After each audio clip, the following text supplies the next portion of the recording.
The Chiefs and the Texans are both 0-2, but I think one team is still alive while the other team is dead on arrival. That and more on today's edition of Locked On NFL. The new Locked On NFL. The madman Tyler Rowland is your double shot of NFL espresso with the Locked On local experts on every major story.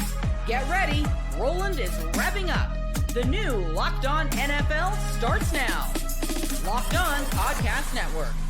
Your team every day.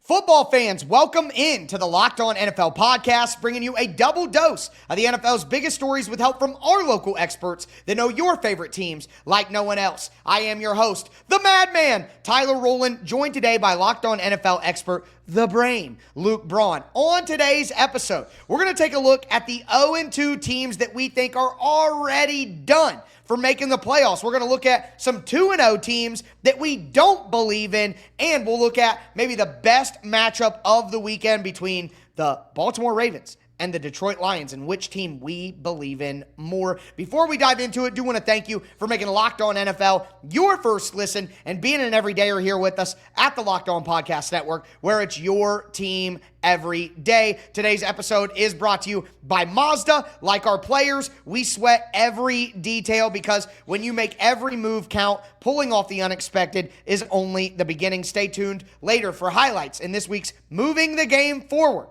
Mazda, move and be moved. But Luke, what I want to do here is take a look at these 0-2 teams around the NFL since 2021, when the schedule expanded, when the playoffs expanded, all that stuff. 15% chance for a team to make the playoffs after going 0-2, and that counts the Kansas City Chiefs. And even though they lost, kind of means you get like one a year, huh?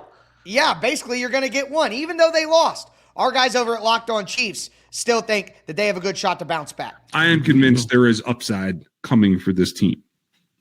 Yeah, and it's also in the name of, maybe Rashee Rice, maybe Xavier Worthy, Jalen Royals. I mean, lots of different things that they're missing early on against two of the better teams in the NFL. I will say, before we started the show, I told you, I think that while I'm not happy they're 0-2, they're 0-2 against two of the teams that are easily, the Eagles are easily top five probably in the NFL, even though they may not have played like it the first week. I think they played a little bit better in some ways and worse in some ways in week two. But I still think that the Chargers are probably top 15 in the NFL, and to lose the way that they lost with basically their top two wide receiving threats out, it's a tough pill to swallow, but they gave themselves a chance to win. And I do agree there, Luke. Like, they played two really, really good football teams. They're missing a ton of their top weapons. I'm not ready to pronounce the Chiefs dead, and I think anybody who is making a big mistake. Yeah, I think you're just wish casting. If you're like a Raiders fan that's very upset, going, well, hey, at least the Chiefs are down in the dumps. We're 1-1, yeah. Yeah, right. Yeah, there are definitely times when you go, gosh, they're really going to need that playoff position, that for like playoff positioning and stuff. And that's really what I'm thinking about for the Chiefs, that when they, rattle off 10 wins and totally figure everything out, but then they're going to need like a tiebreaker against somebody, or they're going to need like that one extra win where, usually like a lot of these years they get the 1 seed by like one game and they don't have that one this time. So I see the Chiefs maybe having to go on the road a little bit on the playoffs, and maybe that's going to be the difference. These little back pocket losses are going to, rear their ugly heads in January when we start doing all that playoff predictor math. But like the Chiefs have earned way too much benefit of the doubt for us to look at two losses to a couple of pretty good teams in the Chargers and the Eagles.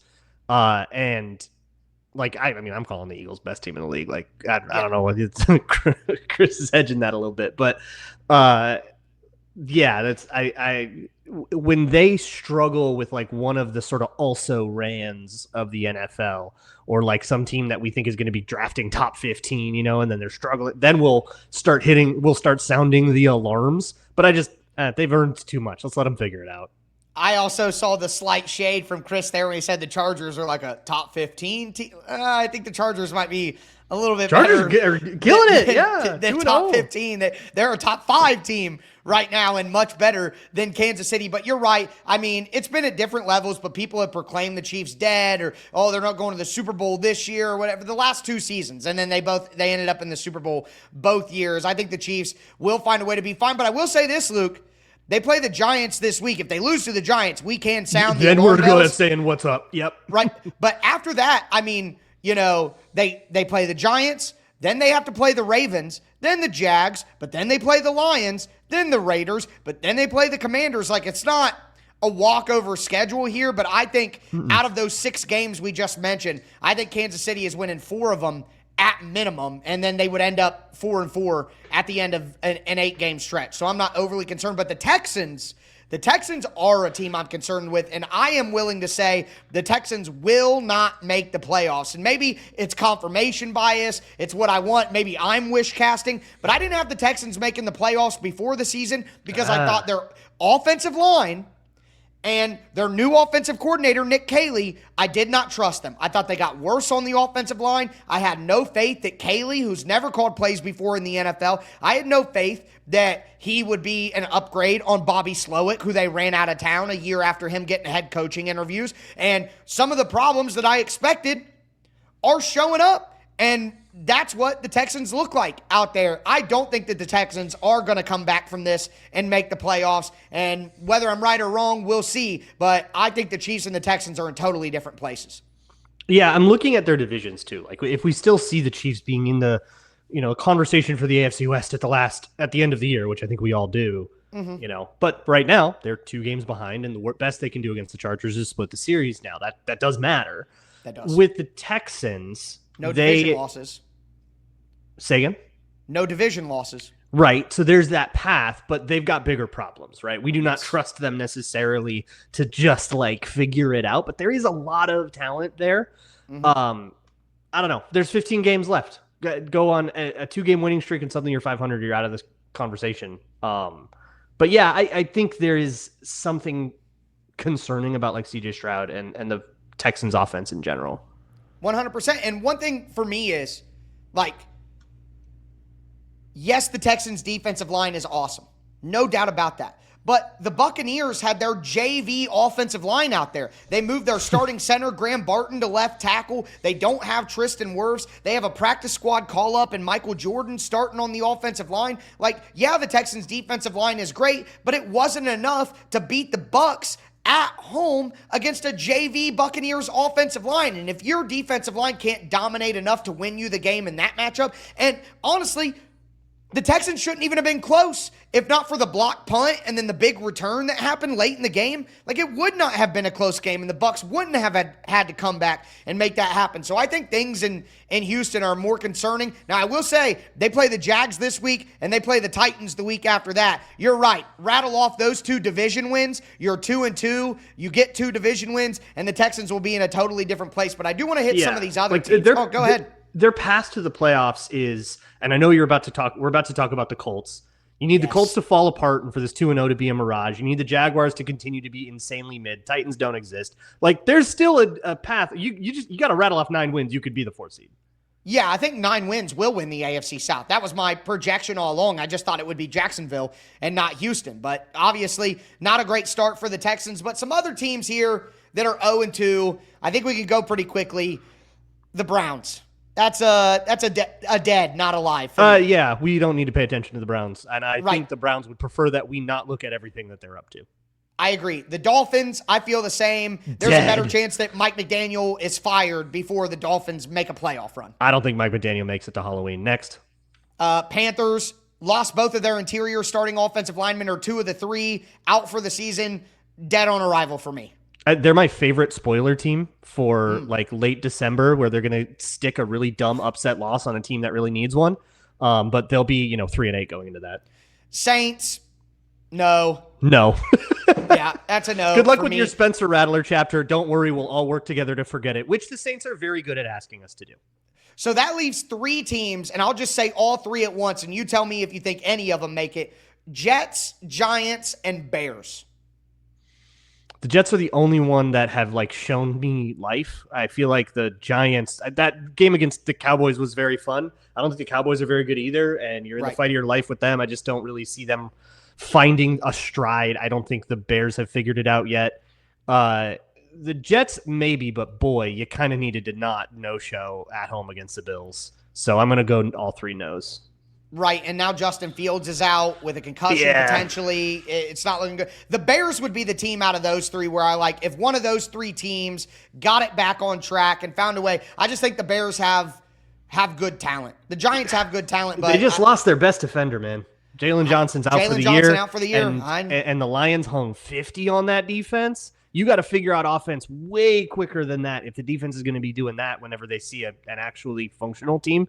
And seeing like what the Vikings did against Atlanta versus what they did against the Bears, that O-line might be real stinky.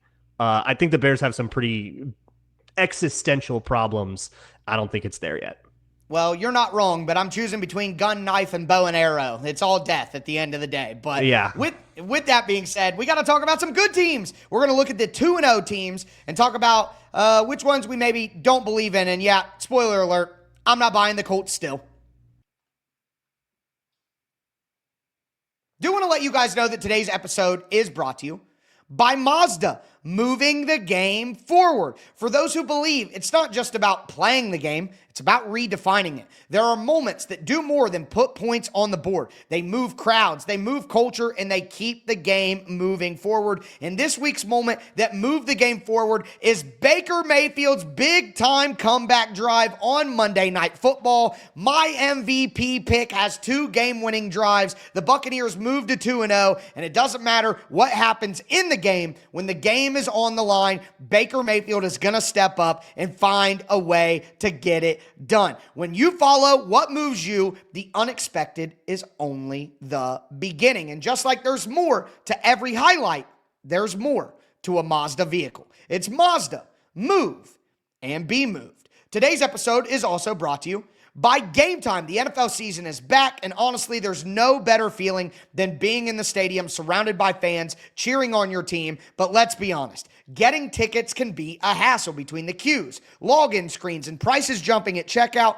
It's frustrating. That's why I use Game Time, the app that gives the advantage back to fans. Game Time is fast, easy, and backed by the Game Time guarantee. You'll always get 100% authentic tickets delivered on time and at the best price. Plus, all the fees are included, so the price that you see is the price that you pay. I pulled up Game Time, and in just a couple of taps, I saw amazing deals, and I'm talking about your favorite NFL games for as low as $100. Just went to a big-time college football game, got my tickets on Game Time, had excellent seats for a great price. Make sure that you download the Game Time app, create an account, use the code LOCKEDONNFL for $20 off your first purchase. Terms apply. Again, that's promo code LOCKEDONNFL for $20 off. Swipe, tap, ticket, go. Download Game Time today. All right, Luke, let's continue today's edition of Locked On NFL. Took a look at the 0-2 teams that we think are dead, teams we think might still be alive in the race. Now I want to look at some 2-0 teams, because a lot of the teams, yeah, I absolutely believe in them. But there's a couple of these teams that I absolutely do not believe in, and that list starts with the Indianapolis Colts. And I know that Daniel Jones is the coolest story in the NFL right now. He's the next Sam Darnold. The Colts are 2-0. But I'm sorry. Here's how I read the Colts 2-0. They beat the worst team in football in the Miami Dolphins in the first week of the season. They really are, aren't they? Man. Yes. And then last week, they were a terrible penalty call on a leverage call on a missed field goal away from dropping to 1-1 and losing to the Broncos. Now, you could go through every game and say if and but. This isn't like that. Literally, they missed the field goal. They lost the game. The refs gave them a bullcrap penalty. And then they made an easier field goal 15 yards closer. Like, the Colts are not a 2-0 football team. And it reminds me a lot of last year's New Orleans Saints team that came out gangbusters. The offense didn't punt, put up 1 million points. It's literally the same thing. The offense looks great. This quarterback that people don't think is legit is balling out. But it's the same thing. I don't buy it, and one of the biggest reasons that I don't buy it is because the Colts defense is not good, especially the pass rush. And my guy Jake Arthur from Locked On Colts talked about that. Colts had almost no pass rush. They didn't sack Bo Nix once. They only had 5 pressures total, and I think they were all hurries, so they didn't really hit him either. So we've all become accustomed to those games over the last few years where they cannot buy a sack or just any harassment of the quarterback at all, and it could be incredibly frustrating. So I do think this pass rush is in pretty rough shape. They need Latu back, but not only that, but he needs to come back and be a star, the star that they wanted him to be and that they think he is, because our fears seem to be confirmed. They're going to be very, very reliant on how he does. That's going to be how their pass rush goes. DeForest Buckner is going to do his thing in the middle, but they need someone from the outside, and that was very, very evident against the Broncos. So get right game coming though. 3-0. It's harder to argue with. Yeah, I agree with you there. And the Titans' offensive line has allowed 11 sacks so far this year, but they allowed those 11 sacks to the Denver Broncos, who led the NFL in sacks last year, and the Los Angeles Rams, who might have a top 5 defensive line in the entire NFL.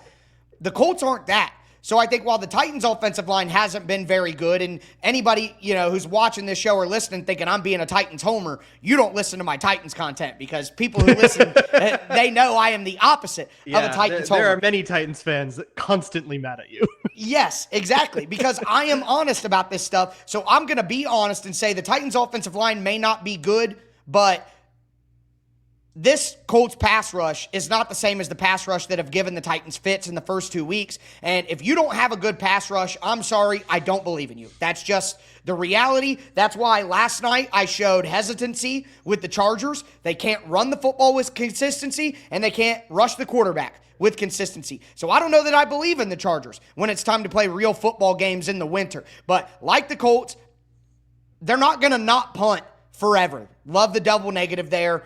But it's just not going to be the case. They haven't punted a single time. Daniel Jones looks absolutely incredible. I'm sorry, I don't buy either of those. And with the defense not being very good already and showing that, I don't believe in the Colts. I don't even know that they win the division. I don't see them as some awesome team or guaranteed playoff team, even with the 2-0 record.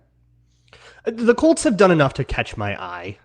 I'm not going as far as you, but I think it would be naive to be like, oh, cool, these guys are a contender now, based on every prior we had on the Colts. They've done enough to raise our eyebrows and say, hey, whoa, were we wrong about these guys? And to start asking those questions, but not necessarily to start answering them. That's, I guess, where I'm at. Look, the next 4 games are a decent. You have on the road in the division is the Titans. I think we're all probably going to be picking the Colts in that game, but on the road in the division is always tough, even if one team is a lot better than the other. And then you have to go to LA to play the Rams, and you get the Raiders and the Cardinals. Those are not that's not playing the Eagles, that's not playing the Ravens, but that's playing some teams that I think can at least test you a little bit. If they go 500 from here on out, that puts them in potentially a 10-7 season, right? Mm-hmm. So they don't need to when the Saints did their thing, they dropped 10 straight after that. 10 straight. And had a quarterback injury in there to boot. Yeah, the Colts would have to be pretty significant for the same kind of fall away to happen. But even if they do fall away a little bit and crash back down to earth, what are they, middle of the pack now? They're middle in the pack from here on out. That start really helps. And it's the same situation as in the AFC West with the team that was favored to win it at 0-2. You guys are 2-0. And even if things squeeze down a little bit, you have that 2-game lead can maybe be the difference if everything falls a little bit more evenly from here on out. So I'm definitely not going to I think I was writing off the Colts to start, and they've kind of proven me wrong there. But I'm still very much monitoring the situation of Daniel Jones. I've seen enough of him getting hot and then getting cold later in New York where I'm not super 100% convinced that this is going to sustain for 15 weeks for sure. And of course they won't not punt for the rest of the season. Right. But even they might Daniel Jones still has some stinker in him. sometimes, or Yes. some, big interception stuff, or missing reads or whatever. Like, that does happen to him sometimes. It happened to him in New York. So it's tempered, but you have my attention. Well, all I can say is he's made no mistakes so far, no turnovers, no punts, anything like that. And it's easy to be confident when things are going well. What's Daniel Jones going to do when he faces some adversity at the first time and some of those demons start creeping up from his past? Now, they haven't won a division game yet. So until they win some division games, I'm still not confident that, they're a shoo-in to take the AFC South or anything like that. But moving forward, I think we can get pretty quick. The Bengals are the other 2-0 team that you simply can't believe in now that Joe Burrow is probably out for the season. For sure. Yeah. It just sucks. It's a bummer. They had kind of finally fought to get that hot start that they wanted, Yep. even though they kind of had to really scrape and claw by a couple of teams we don't really view as the best. But they did it, and then they got to deal with Jake Browning for a little while. But, I don't know. I've seen Jake Browning figure out a Brian Flores defense. Like, it can happen, and you don't need to win every game with the backup. You just need to win enough to get a chip in a chair come January. If Joe Burrow can come back, maybe there's a run in there as Road Warriors. Yeah, that has to be the thought process. But, 2% of people who have turf toe end up having to have surgery or something like that. So I just have a hard time believing that Burrow is going to be back. And if Burrow isn't going to be back, what are we really doing here? If you're 5-9, you're shutting them down. But if you're chance, coming yeah. back, if it's like week 17 and you're in the hunt, go for it.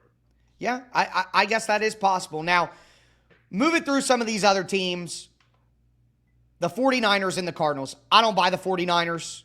I'm out on that, especially with the Brock Purdy injury, especially with the George Kittle being on IR. They may be 2-0, but I believe much more in the Rams at 2-0 and the Cardinals at 2-0 than I do the 49ers at 2-0. I think I'm with you. I don't know what it is but the Cardinals, even though they almost blew that one to Carolina. Right. That game felt like it was going to be the one where, like, oh man, Cardinals are going to really feel like they needed this one, and they're going to regret blowing this game so much when they're out of the playoffs by half a game in a tiebreaker on in week 18, and then they actually pull it out. Yeah. But yeah, I think all the concerns we had about the 49ers are coming to fruition, and they just haven't actually turned into the losses that they're going to turn into yet. But Yes. I don't see these guys getting past some of the tougher stuff on their schedule for sure. Yeah, I don't think the 49ers are going to make the playoffs. Please fire Kyle Shanahan. Please, I am begging you. Oh, you're Fire gonna Kyle you're gonna be waiting for a while. I think. Yes, I think I know. my QB got injured season is not. Kyle Shanahan's got too much leash for that. Don't do this to me, Luke. Don't ruin my I think dreams. it gives him a But get out of jail free card, to be honest. these other teams that we're about to go through, I left them to the end because I'm a believer. I think it would be insane to not believe. So, Luke, I'm going to run through this list. You tell me if there's any of these teams you don't believe in. The Chargers, the Bills, the Eagles, the Packers, the Bucks. Are there any of those teams that you don't think make the playoffs? No, I think you're 5 for 5 there. I think the only one you could say is like maybe the Bucks are a little bit weird, but I don't know. Baker's got the devil magic. They're going to find their 10 wins and they'll be in it. Yeah, 100%. And the rest of the AFC South is falling apart. I don't know. Atlanta looked pretty good on Sunday night against my Vikings. They play very honorable football. I respect that, but having lost the one to week 1 is going to be pretty rough there. Yeah, I agree with you They there. need And that that one. was the home game in Atlanta. I would say if I had to pick one of those teams, I would go with the Bucks because I think the Falcons are probably the best challenger of the group. Like with Jane Daniels hurt, the Commanders are kind of to the wayside. Yeah. The Chiefs are already 0-2. The Broncos don't look good. I don't trust anybody in the AFC East other than the Bills. So, and I mean, I guess we could look at the Detroit Lions who bounced back in a major way. And speaking of the Lions, maybe they go split the series and yeah, it's possible. But the Lions have a big game this weekend against the Baltimore Ravens. And which one of those teams do we believe in the most? Do want to let you guys know that today's episode is brought to you by FanDuel Sportsbook. The NFL season is here, and FanDuel is making sure that you're ready for kickoff with a can't-miss offer. Right now, new customers can bet just $5, and if your bet wins, you're going to get $300 in bonus bets to use across the app. Once again, new customers can bet just $5, and if your bet wins, you'll get $300 in bonus bets to use across the app. Whether you're doing player props or money lines or spreads or over-unders or heck, putting all those things together for a same-game parlay. Even if you miss kickoff and want to jump in on some live betting action, you can do it on FanDuel. It makes every game more exciting, whether you're watching your favorite team or just keeping an eye on your fantasy lineup. It's quick, it's easy, and it's the best way to add a little more energy to your Sundays. So, are you ready to play? Download the FanDuel app now by visiting FanDuel.com to get started. That's FanDuel.com to place your first $5 bet.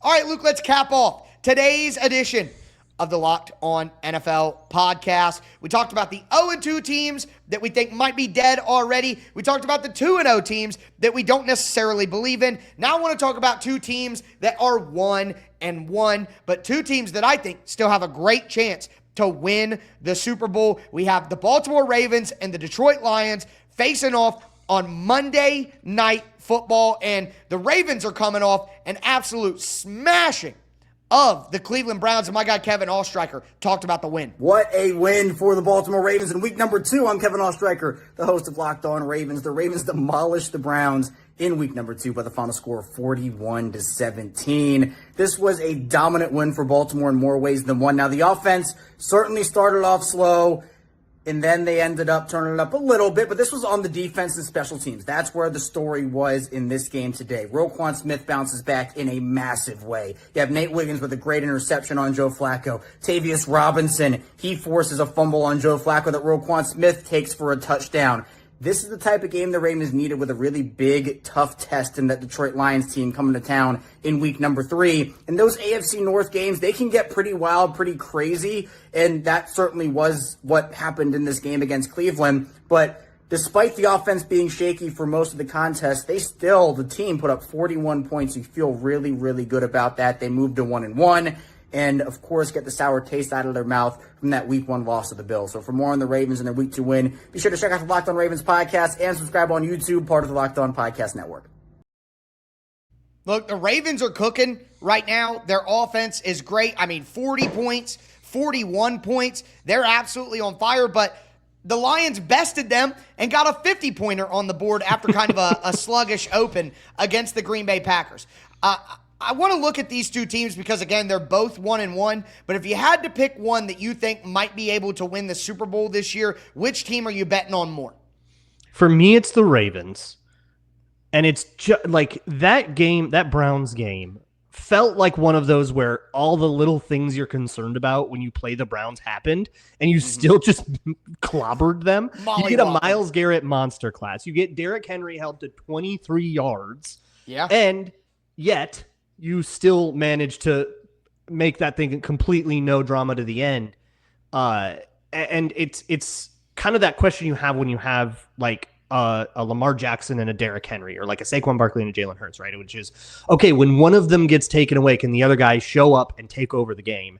And the answer is absolutely yes. I don't think I can give you that same answer with the Lions. If you take away that Lions run game, can Jared Goff just be that guy? If you take away Jared Goff, if the pass defense is really, really, really good, is that run game still doing the same thing? I feel like there's some questions about that in Detroit if they can do that the way they did that the last couple of years.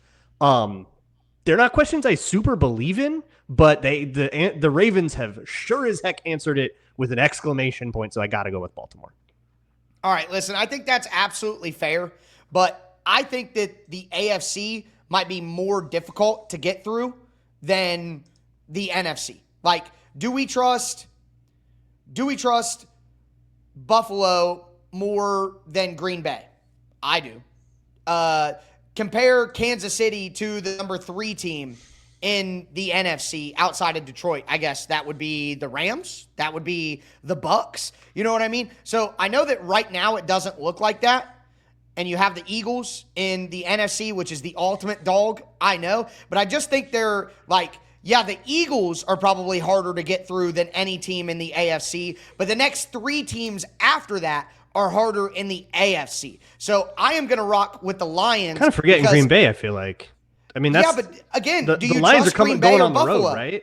Do you trust Green Bay or Buffalo more? I trust Buffalo more than I trust Green Bay to be a good team in the playoffs this year. I'm just talking about like home field advantage in the playoffs. If we're jumping ahead that far, Detroit's going on the road unless they can find a way to scrape back into the division, and they already have a loss to Green Bay. That does harm things, and I feel like right now, who's in front of the AFC North? This 2-0 Bengals team we don't really believe in at all. I think that matters. In terms to of the like, Super Bowl, Luke, going to the Super Bowl, Buffalo's already beat the Ravens. Buffalo is 2-0. To get to the Super Bowl, I think the Ravens will have to win a road game as well. So, like, 2 road games versus 1 road game. 1 road game versus 3, yeah. I mean, I just they think might get the Chiefs coming to their house this time with the 0-2. Very true, very true. But again, I trust the Chiefs even at 0-2 in the playoffs. I trust the Chiefs more than I trust a team that will be going against the Lions. You know what I mean? Like that's how I see it. That Philly is the hardest team to overcome for sure, but the teams after that are tougher in the AFC, making the road harder for the Ravens than the road would be difficult for the Lions. Like, let's say, the Bucks win the South and the Lions got to go on the road and play the Bucks.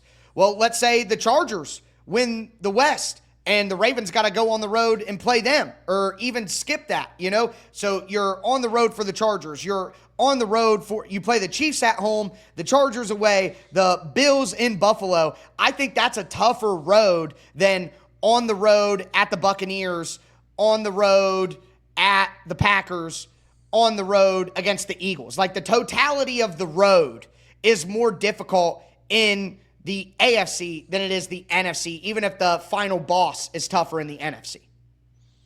I think there's just more than one final boss. I really think it's Eagles-Packers right now in the NFC. And because the Lions share a division with one of those, they're going to have to play everything on the road. You're going to have to go on the road to the Bucks and on the road. On the road to the Bucks and on the road to the Packers and on the road to the Eagles. All of that I feel like is a tougher gauntlet. But I mean, we're doing, playoff bracket analysis in September. I feel like we may have gotten lost in the weeds a bit here. Yeah, 100%, but that's why we're past the 30-minute mark here on Locked On NFL. What it really reminds me of, if we want to get really into the weeds, is the Michael Jordan versus LeBron James. LeBron played harder opponents in the finals, but Michael Jordan's road to the finals was more difficult in the East than LeBron's roads through the East. You'll never catch me having a basketball opinion. Oh, well, I got opinions on anything and everything in the entire world, Luke. So you'll never catch me without an opinion on something. But with that being said, that's going to do it for today's edition of Locked On NFL. I am your host, the Madman, Tyler Rowland, for my co-host, the Brain, Luke Braun. As we tell you every episode, thanks for tuning in and stay safe out there.